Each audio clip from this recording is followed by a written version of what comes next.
তুমি সত্যিটা বলো। চাঁদনি, সত্যি কথা বলতে আমি কথাটা তোমাকে বলতে চাই নাই। আমি ক্যান্সারে আক্রান্ত। কি? তুমি এসব কি বলতাছো? হ্যাঁ চাঁদনি, আমি সত্যি বলতেছি। ডাক্তার তো রিপোর্টে এটাই বললো। আর আমি না কিছুদিনের সদস্য এই দুনিয়ার। নয়ন, তুমি এই কথাটা আমাকে এখন কেন বলতেছো? আগে কেন বলো না এই কথাটা? তুমি ক্যান্সারে আক্রান্ত, এটা আমাকে আগেই বলতা, তাহলে তো আমি তোমাকে ডিভোর্স দিতাম না। কি বলে ডিভোর্স কেন দিতে না? যা করছে আল্লাহ ভালোর জন্য হয়েছে। ভাই দেবে, এই জন্য আমি তোমাকে বললাম আমার যা কিছু আছে সব তুমি রেখে দাও। আমি এগুলোতে কি করবো বলো? আমি আর কিছুদিনের সদস্য এই দুনিয়ার। তো এইসব আমার কিছু লাগবে না।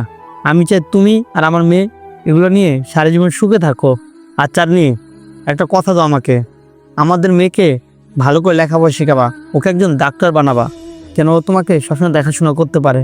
তো চাঁদনি, ভালো থেকো, আমি চলে গেলাম। নিজের খেয়াল রেখো, মেয়েরও খেয়াল রেখো।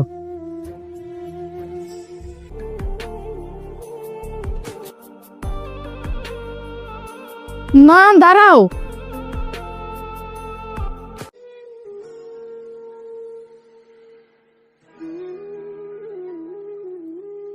আরে চাঁদনি, তুমি এটা কি করলা? ডিভোর্সের কাগজ কেন ছিঁড়ে ফেললা? নয়ন, আমার তোমার এই ডিভোর্স লাগবে না, না তোমার গাড়ি বাড়ি লাগবে, না তোমার কিচ্ছু লাগবে, আমার শুধু তোমাকে লাগবে। নয়ন, না, আমি তোমার সাথে সারা জীবন থাকতে চাই। চাঁদনি, তুমি পাগলামি করো না।